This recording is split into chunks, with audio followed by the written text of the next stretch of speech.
এইখান থেকে দেখো অল্প একটু আকাশটা দেখা যাচ্ছে। আকাশটা দেখে বুঝতেই পারছো যে কেমন মেঘলা মেঘলা হয়ে আছে। ঠিক আছে। Hi friends, good morning. কেমন আছো সবাই? আশা করছি ভালো আছো। শম্পা লাইফস্টাইল ব্লগে তোমাদের অনেক অনেক স্বাগত। এসেছি নতুন আবার একটা ব্লগ নিয়ে। আর হচ্ছে কালকে আমি সারাদিন ব্লগ করতেই পারিনি, কারণ হচ্ছে অতিরিক্ত গরম। মালদাতে অতিরিক্ত, ঠিক আছে।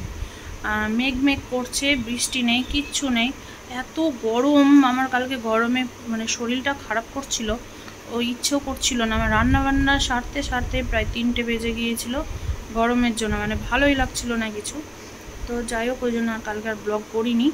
আর এখন হচ্ছে দিদুন উঠে পড়েছে, ওর মা পড়তে গেল, তো দিদুনের কাছে একটু বসে আছি। তো আমি ভাবলাম না, চলো ব্লগটা শুরু করা যাক। এইরকমই মেঘলা মেঘলা ওয়েদার হচ্ছে দুদিন থেকে। আমার ঘর থেকে খুব ভালো মতো আকাশ টাকাশ দেখা যায় না, ওই জন্য তোমাদের সাথে কিছুই শেয়ার করতে পারি না ঠিক মতো। গেলে ছাদে যেতে হবে, আর না হলে রাস্তার দিকে যেতে হবে। তো এখন দিদুন উঠে গিয়েছে, এখন দাদুর কাছে দিদুনকে দিয়ে আমি ঘরটার ঝাড় দিই, বাসন ধুই, অনেকগুলো বাসন আছে। আজকে সকাল সকাল রান্নাবান্নায় সারবো, কারণ হচ্ছে আমরা আজকে রাত্রে গাড়ি ধরবো। আর আমরা যেই জায়গায় যেতে চেয়েছিলাম সেই জায়গায় ইন্ডিয়ার বাইরে, খুব এক্সাইটেড ছিলাম যে না, ইন্ডিয়ার বাইরে যাব, জীবনে লাইফে ফার্স্ট। কিন্তু ভগবান সাথ দিল না। আমি বলেছি না, ওই জন্য তোমাদের সাথে আমি শেয়ার করতে চাই না। হট করে তোমরাও হাসবে যে শম্পা কিছুই ঠিক না করে আমাদেরকে বলে দিল, অথচ শম্পা যেতে পারলো না। এখনও যদি আমি বলি তো দাদা নিয়ে যাবে, কিন্তু যে জায়গায় যেতে চাইছি সেই জায়গায় না 4-5 দিনের হাঁটা রাস্তা আছে, ঠিক আছে। হেঁটে হেঁটে আমাদেরকে যেতে হবে আমার পছন্দের জায়গাটা, ওই জন্য। আর আর একটা রাস্তা আছে যে প্লেনে যেতে হবে, প্লেন থেকে আবার আমাদেরকে 4-5 দিন হাঁটতে হবে যদি সেই জায়গাটায় যাওয়ার হয়। ওই জন্য আমি 4-5 দিন হাঁটার আমার ক্ষমতাও নেই, আর যাওয়ারও কোনো ইচ্ছে নেই। সব কিছু মানে তখন তো জানতাম না, ভেবেছিলাম না যাবো। ওই জায়গাটা খুব সুন্দর, ওই জন্যই ওই দিকে অত বেশি ট্যুরিস্টরা যায় না, ঠিক আছে। এই জন্যই যায় না, ওই জন্যই তো আমি বলি যে দার্জিলিং, গ্যাংটক, সিমলা, জম্মু কাশ্মীর ওই দিকে কেন এত ভিড় হয়, এদিকে কেন এত লোক যায় না। তো এই কারণেই যায় না, যাদের প্রচুর টাকা আছে তারাই যেতে পারবে। হ্যাঁ, বরফের পাহাড়টা একমাত্র ঘোরা যাবে পায়ে না হেঁটে, সেটা হলো হেলিকপ্টারে। হেলিকপ্টারে 90 মিনিট ঘোরাবে, এক একজনের পার হেড 13,000 করে লাগবে। এগুলো সব ভিডিও দেখে দেখে সব খোঁজ খবর নিয়েছি। 2 দিন থেকে এই করছি আমি, ঠিক মতো ভিডিও করতে পারছি না। মানে একটা জায়গায় যাওয়ার সিদ্ধান্ত নিয়েছি, যাব যখন ভেবেছি, তো সেই জায়গার তো ভালোভাবে খোঁজ খবর নিতে হবে। আর আমাদের মধ্যে চেনা জানাও কেউ নেই যে ভালোভাবে সব কিছু ডিটেলসটা জানতে পারবো, কারণ সেই রকম কেউ আমাদের মধ্যে থেকে যায়নি। আমার ফ্যামিলি বলো বা আর কি, মানে আশেপাশের বলো, ওই জন্য কিছু জানতে পারছিলাম না। আর আমাদের গ্যাংটক, দার্জিলিং এগুলোতে যেয়ে একটা অভিজ্ঞতা হয়ে গেছে যে সেখানে কীরকম না কীরকম। তো লাস্টে শেষমেশ তো আমার বর বলছে চলো দীঘা। এই গরমে না বাবা, আমি দীঘা যাব না। এর আগে গিয়ে জানো তো, পুরো মানে যেগুলো মানে মানে কুর্তি পরলেও দেখবে পেছনে একটু গলা টলাগুলো ফাঁকা থাকে, মুখ আর গলা হাত যতটা ঢাকা, মানে যতটা ফাঁকা ছিল একদম পুরো ঝলসে গিয়েছিল। ওই জন্য কান ধরেছি। গরমের দিকে আমি আর দীঘা, পুরী এগুলো আর যাচ্ছি না। পুরী গিয়েছি এর আগে, তো ওই জন্য আর পুরী এখন যাওয়ার ইচ্ছে নেই। গরমে আর ইচ্ছে নেই। গরমে এর আগে পুরী গিয়েছিলাম, সেই কি কষ্ট, এত মানে কি বলবো। ওই দিকে তো এমনিতেই গরম, তার মধ্যে আরও গরমের সময়। তো ওই জন্য ভেবেছি দীঘা পুরী গেলেই শীতের সময় যাব, বা হয়তো দুর্গাপুজোর পরে একটা ঠান্ডা ঠান্ডা ওয়েদার আসে না তখন। তো এই ভেবে আমরা ওই দিকে আর যেতে চাইছি না। আমি বলেছি না, আমি যাব, গেলে দরকার পড়লে একটু দার্জিলিং, গ্যাংটক তখন যাওয়াই যাবে না, চারিদিকে যেমন ধস, আর হচ্ছে তিস্তার ব্যারেজ খুব খারাপ হয়ে আছে, ওই জন্য গ্যাংটক তো যেতেই পারবো না। দার্জিলিংটা যাব ভাবছি। তো দার্জিলিং থেকে আমরা ভেবেছি, দার্জিলিংয়ে সাইট সিন করে নিয়েছি যেহেতু, একবার বারবার এক জায়গায় কি যাব, আর ওই গেলেই নয় পার্কের মতো, ভালো লাগে না। তো এবার ভেবেছি দার্জিলিং থেকে লেপচা যাবো, তার চেষ্টা করব চটকপুরটা ঘুরে আসার। খুব সুন্দর দুটো জায়গা, আর গেলে অবশ্যই তোমার লেপচা জগৎ তো যাবোই, কিন্তু চটকপুরটা যাওয়া হবে কিনা জানি না। তো এটাই ভেবেছি, ওই জন্য ওই দিকটা ক্যান্সেল হয়ে গেল। যদি কোনো দিনও প্রচুর টাকা কোনোদিনও করতে পারি বরের ইনকামে বা আমি ইনকাম করে, তাহলে হয়তো আমরা ওই ইন্ডিয়ার বাইরে ঘুরতে যাওয়ার কথাটা ভাববো। আমার ফোনটা ধরার জন্য দিদুনের কি চেষ্টা চালিয়ে যাচ্ছে। তো দেখো এখন চলো রান্না বান্নাগুলো করে নিই, তারপরে তোমাদের সাথে আবার দেখা করছি, ঠিক আছে? আর কি কি কিনেছি না কিনেছি তোমাদেরকে আজকের ব্লগে চেষ্টা করব দেখিয়ে দেওয়ার। বুঝতে পারবে কি না, বৃষ্টি পড়ছে ফাইনালি। বাবা কি গরম! বৃষ্টির সাথে একটু হাওয়া হলে না দিনটা ঠান্ডা হয়ে যেত। এই যে বৃষ্টি পড়ছে, তখন তোমাদের যে বৃষ্টি দেখালাম, বৃষ্টিটা ওইটুকুটাই, ব্যাস, আর হয়নি বৃষ্টি। আর খুব গরম। তো দিদুনকে দাদার কাছে দিয়ে এসেছি, দাদা নিয়ে বসে আছে। আমাকে বলছে তাড়াতাড়ি করো, আবার দোকান যাবে তো ওকে খেতে দেবো, দোকানে জল টল ভরে দিতে হবে। 2-3 বোতল করে জল নিয়ে যাই, যেটা ভরতে হয়। আর হচ্ছে আমি ওই দাদার কাছে দিয়েই ওই ফাঁকে ঘরটার ঝাড় দিয়ে নিয়েছি, আর হচ্ছে বাসনটা ধুয়ে নিয়েছি, মানে যেটা বেশি মেন কাজ, সেই দুটো কাজ করে নিয়েছি। তো বিছানাটা একটু কোনোরকম গুছালাম, আর হচ্ছে আলনা টালনাগুলো গোছানো হলো না, টেবিলগুলো পরিষ্কার করা হলো না, এখন পারছি না। ছোট মাছ এসেছিলো বাড়ির ওপরে, ছোট মাছ নিয়েছি, কি রান্না করবো প্রতিদিন একটা টেনশন লেগে থাকে। সবজি নিচ্ছি না, কারণ আমার মেয়েরা সবজি খায় না, ওই জন্য সবজি টবজি কিছু সেরকম নেই ফ্রিজে খুব একটা, ওই জন্য ভাবছি যে এখন আর নেবো না, আসবো তখন নেবো। জুথিকে শুধু বলেছি যে থাকবো না, বাচ্চা নিয়ে বেশি ঝামেলা করবি না, ওই এক তরকারি ভাত করে নিবি, হয় মাছের ঝোল, না হলে ডিম টিম এগুলোই রান্না করবি। মাছ দেখি, মাছ দিয়ে যেতে হবে ওকে মাছ। আর বলছি কি মা তোমরা থাকবে না, একটু মাটন কিনে দিয়ে যেও, অনেক দিন থেকে মাটন খাইনি। আসলে অনেক দিন থেকে মাটন নিয়ে আসা হয়নি, কারণ আমি যেহেতু একটু ডায়েটের মধ্যে আছি, তো ওই জন্য মাটনটা আনা হয়নি। আর বেশি মাটনটা খেতে আমি ভালোবাসি, আর এখন তো আমাকে তো মাটন কোনো মতেই দাদা খেতেই দিবে না, যেহেতু একটু ডায়েট করছি, ওই জন্য বকাবকি করবে, তো ওই জন্য মাটন নিয়ে আসা হয়নি। তো বলছে মা তুমি যখন থাকবে না, তাহলে বাবাকে বলো আমাকে মটন কিনে দিয়ে যাবে। তাহলে ঠিক আছে। তো আজকে সারাদিন যা করার করে নিতে হবে, তারপরে রাত্রে গাড়ি ধরবো ভেবেছি।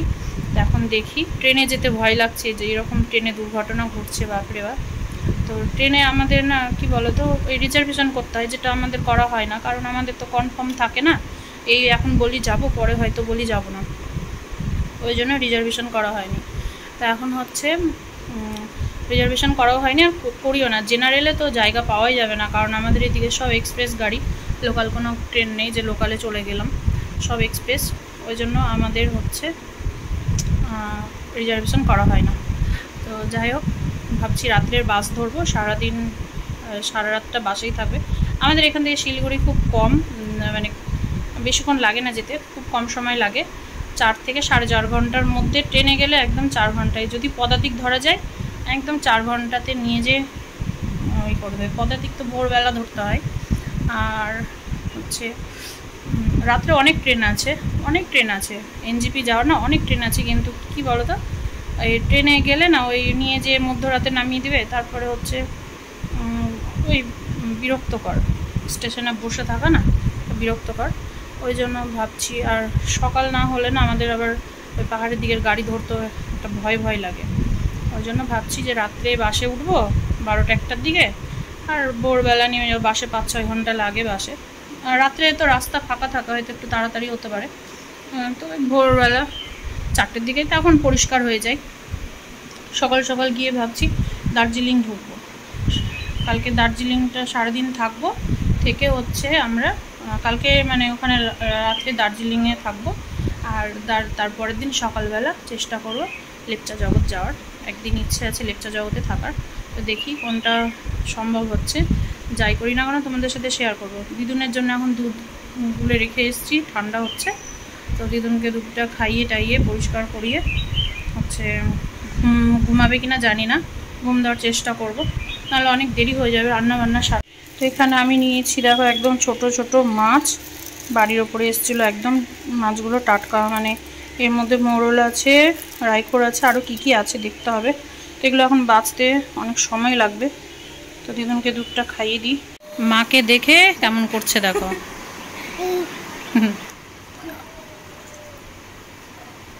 আর আমি নিয়ে এরকম করে বসে আছি। ওই যে ছোটো মাছ নিয়ে এসছি না, নিলাম যে বাড়ির ওপরে কাটবো, তোর বাবাকে খেতে দিইনি এখনো।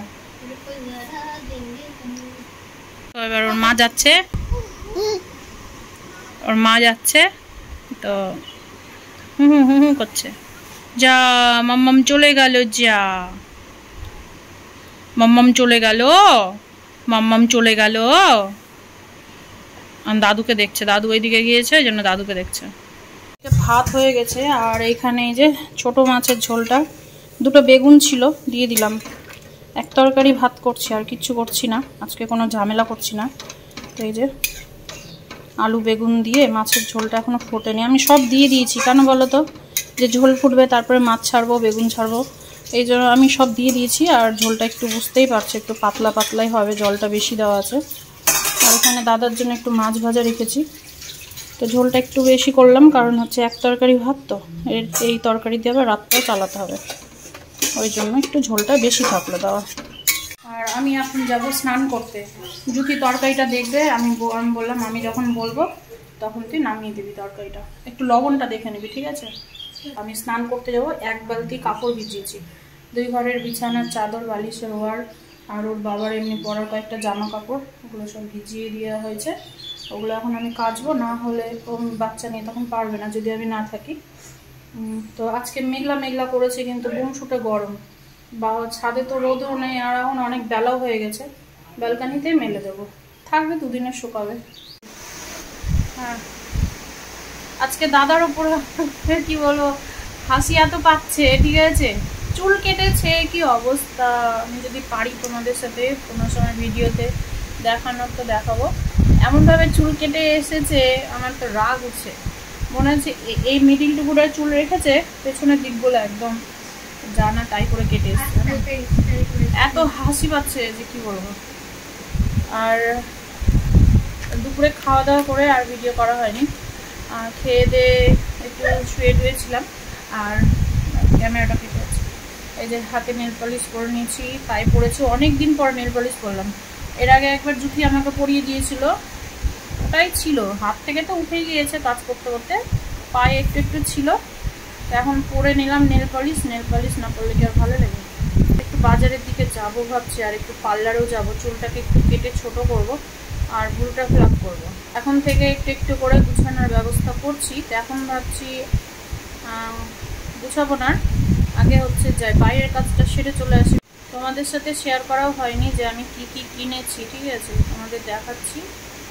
আর হ্যাঁ, আমি আগে যখন ভাড়া বাড়িতে ছিলাম, সত্যি আমি অনেকটা পাতলা হয়ে গেছিলাম, আর প্লাস হচ্ছে আমি প্রতিদিন জিম যেতাম, জিম করতাম, আর যেহেতু একটা কাজ বাজ নিয়ে বাইরে ব্যস্ত থাকতাম, সেই জন্য শরীরটা অনেকটা আমার হালকা হয়ে গিয়েছিল, ঠিক আছে? আর এখন তো বাড়িতেই যে থাকি কি না, সব সময় তো আর ডায়েট করছি, ঠিকই আছে, কিন্তু কত সময় এটা ওটা খেয়েও নিই, ঠিক আছে? মানে দেখবে ফ্যামিলির মধ্যে সবসময় তো আর মেনে নেওয়া চলে না, মানে মানিয়ে নেওয়া যায় না, এটা ওটা খাওয়ার আসতেই থাকে হয়তো, তখন হয়তো শখ করে আমি একটু মুখে দিয়ে দিই, যেটা আমার ভুল হচ্ছে মুখে দেওয়া, যেহেতু আমাকে রাত্রে শুধু সেকটাই নেওয়া দরকার, কিন্তু এই বিকেল টিকেলের দিকে না কত সময় এটা ওটা খেয়ে নিই, যেটা আমার খুব ভুল হচ্ছে। তো আমি চেষ্টা করব ওই দিক থেকে ঘুরে চলে আসি, তারপরে একদম কড়ার ডায়েট চলবে পুরো। আজকে যদি কড়ার ডায়েট করতাম, আজকে আমি হয়তো 10 কেজি ওজন কমিয়ে দিতাম, কিন্তু আমার এই আর এরপরে জুথি যেটা খেতে চাইবে কি না, আমি আর দেবো না খেতে ওকে, আর নাহলে বলবো টাকা নিয়ে যা, বাইরে থেকে খেয়ে চলে আয়, ঠিক আছে? কারণ জুথির জন্য আনা হয়, তখন তিতলিরও নিয়ে আসি, তখন ভাবি, তখন বলে মা এখান থেকে একটু নাও, তখন আমিও খেয়ে নিই ঝোঁকে। কোনো খাবার আমি পুরো খাই না, ঠিক আছে? হয়তো 2টো চপ নিয়ে আসলাম, তার মধ্যে থেকে হয়তো একটু খেলাম এইরকম, বা হয়তো 4 জনের জন্য নিয়ে আসলাম, ওখান থেকে হয়তো আমি একটু খেলাম এইরকম, কিন্তু যে পুরো একটা কোনো জিনিস গোটা খেয়ে নিই, আমার মানে ফ্যাট লেভেলটা প্রচুর প্রচুর, ঠিক আছে? প্রচুর আমার মানে শরীরে যে ফ্যাট লেভেলটা, সেটা সবারই শরীরে ফ্যাট থাকে দেখবে, আমার ফ্যাট লেভেলটা অতিরিক্ত, মানে আমি কিছু খাই আর না খাই, আমার ওজনটা তাড়াতাড়ি ধরতে মানে ফ্যাটের পক্ষে ধরতে সুবিধা হয়, ঠিক আছে? ওই জন্য আমার এইরকম শরীরটা হয়ে যাচ্ছে। আর আমার শরীরে ফাইবার খুব কম, আমাকে ফাইবার জাতীয় খাবার খেতে হবে, ঠিক আছে? যেমন মনে করো এই ওটস, ডালিয়া, এইসব খাবার খেতে হবে, কিন্তু খাওয়াই হচ্ছে না। আর ওটস খেয়ে না আমার না প্রচুর পরিমাণে গ্যাস হয়ে যায়, ওই জন্য আমি ওটসটা নিতেও পারি না। আর কি বলতো, সারাদিন যাই হোক তাই দুপুরবেলা একটু ভাত না হলে না মনটা ভালো লাগে না। তো আমাকে এখন বলা হচ্ছে যে দুপুরে ভাত না খেয়ে ওটসটা নিতে, ঠিক আছে। মানে আমার ফাইবার প্রচুর পরিমাণে দরকার আমাকে, সেই জন্য প্রতিদিন আমাকে একটা দুটো করে ওষুধ খেতে প্রতিটা দিন। তো বলছে ওষুধ টষুধ বাদ দাও, এরকম করে ওষুধ খাওয়াটা ঠিক হচ্ছে না। তুমি ফাইবার যেই খাবারে বেশি ফাইবার থাকে সেই সব খাবারগুলো খাও। আমি যতই যা করে দিই না কেন, মানে যতই ফাইবারের জিনিস খাই না কেন, আমার শরীরে ওই ফাইবারের ঘাটতিটাই মানে কম। তো খুব এটা নিয়ে খুব ভুগছি আমি, আজকে প্রায় 4-5 বছর ধরে ভুগছি এটা নিয়ে। আর জানি না কবে এর থেকে রেহাই পাবো, দেখা যাক কী হয়। তো তোমাদেরকে একটু আমি জামা কাপড়গুলো দেখিয়ে দিই। ব্লগটাকে আমি আজকে তাড়াতাড়ি শেষ করব, কারণ হচ্ছে আমাকে ব্লগটা এডিট করে পোস্ট করতে হবে, ঠিক আছে। পোস্ট করে আমি বেরিয়ে যাবো কালকে, তাহলে তোমরা টাইম মতো ব্লগটা পেয়ে যাবে। আর যেহেতু আজকে রাস্তাতেই থাকবো সারাদিন, কালকেও সারাদিন মনে করো ওই একবেলা রাস্তাতেই থাকতে হবে। তো সেই জন্য কোথায় আমি রাস্তায় গিয়ে এডিট ফেডিট করবো, ওই জন্য ভাবছি তাড়াতাড়ি এডিট করব। বাজার যাব, বাজার থেকে এসে এডিট করব। রুটি করে নেব, রাত্রের খাবার রুটি করে ফট করে 2-3 ঘন্টার মধ্যে এডিট করে নেবো, দিয়ে আমি ভিডিওটা পোস্ট করে দেবো। তো আমি এই একটা প্লাজো নিয়েছি, তো আলমারিতে আমাদের জায়গা নেই বলে দেখো ব্যাগ এই করে নিয়ে এসে টেটে ভরে দিয়েছিলাম, তো কুচে গিয়েছে। একটা প্লাজো নিয়েছি, আমার ওই প্লাজোটা অনেকদিন হয়ে গেল, আর প্লাজো কালারটাও নষ্ট হয়ে গিয়েছে। প্লাজোটা নিলাম গাড়ি টাড়িতে পরে যাওয়ার জন্য। আর এই জিন্সের প্যান্টগুলো না আমার একটা বছর নেওয়ার ইচ্ছে ছিল, যে জিন্সের প্যান্টগুলো ছিল ওগুলো তো এখন হচ্ছে না, আর দুটি করে নিচ্ছে আমার জিন্সের প্যান্টগুলো। এই যে আমার এইরকম না নেওয়ার একটা ইচ্ছে ছিল, এখানে একজন দেখছে। আর এই একটা পাটিয়ালার মতো একটা প্যান্ট নিয়েছি আমি, ওইটা জিন্সের মতো, জিন্সের মতো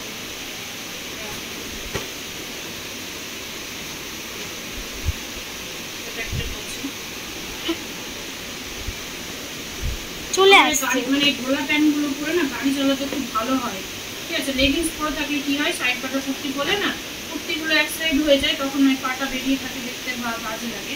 আর এই একটা টপ নিয়েছি, আমার ওই টপের কালারটা ভীষণ ভালো লাগছিল, ওই জন্য নিয়েছি টপটা।